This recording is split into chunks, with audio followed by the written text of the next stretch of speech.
కొల్లి బాబీ దర్శకత్వంలో నందమూరి నటసింహం బాలకృష్ణ కథానాయకుడిగా రూపొందిన డాకు మహారాజ్ 12వ తేదీన ప్రేక్షకుల ముందుకు వచ్చి బ్లాక్ బస్టర్ టాక్ను సొంతం చేసుకుంది. సితారా ఎంటర్టైన్మెంట్, ఫార్చ్యూన్ 4 సినిమాస్ పతాకంపై సూర్యదేవర నాగవంశీ, సాయి సౌజన్య 100 కోట్ల బడ్జెట్తో దీన్ని నిర్మించారు. ప్రగ్యా జైస్వాల్, శ్రద్ధా శ్రీనాథ్, బాబీ డియోల్, రిషి, చాందిని చౌదరి, సచిన్ ఖేడేకర్, హర్షవర్ధన్, హిమజ తదితరులు ఈ సినిమాలో నటించారు. సంగీత దర్శకుడు తమన్ అదిరిపోయే స్థాయిలో బ్యాక్గ్రౌండ్ మ్యూజిక్ ఇవ్వడం కూడా ఈ సినిమాకు ప్లస్ పాయింట్ అయింది.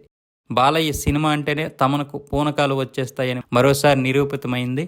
2 తెలుగు రాష్ట్రాల్లో ఈ సినిమా థియేట్రికల్ బిజినెస్ దాదాపు 68 కోట్లు జరిగింది. ప్రపంచవ్యాప్తంగా 170 కోట్ల లక్ష్యంతో ఈ సినిమా ప్రేక్షకుల ముందుకైతే వచ్చి తొలి రోజు 30 కోట్ల రూపాయలైతే వసూలు చేసింది. బుక్ మై షోలో టికెట్లతో పాటు అడ్వాన్స్ బుకింగ్స్, ఏపీ, ఓవర్సీస్లో ప్రీమియర్స్, స్పెషల్ షోల కారణంగా బుకింగ్స్లో అద్భుతమైన ప్రదర్శన కనబరిచింది. 13వ తారీఖున భోగి, 14వ తారీఖున సంక్రాంతి, 15 కనుమ పండగ కావడంతో తొలి వారంలోనే 100 కోట్ల గ్రాస్ అందుకునే అవకాశం ఉందని విశ్లేషకులైతే భావిస్తున్నారు.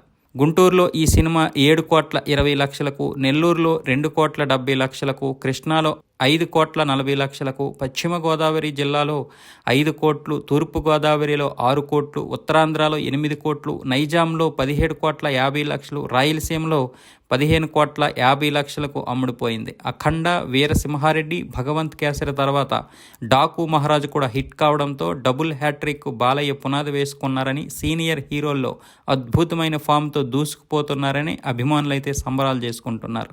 క్లైమాక్స్ బాగోలేదని టాకు వచ్చినప్పటికీ సినిమాల్లో ఉన్న ఎలివేషన్స్, బాలయ్య డైలాగులు, బాబీ స్టైల్ టేకింగ్, తమన్ సంగీతం, director of photography Vijay Kannan పనితీరు మొత్తం కలిపి డాకు మహారాజును బ్లాక్ బస్టర్ హిట్ చేసేయని భావిస్తున్నారు.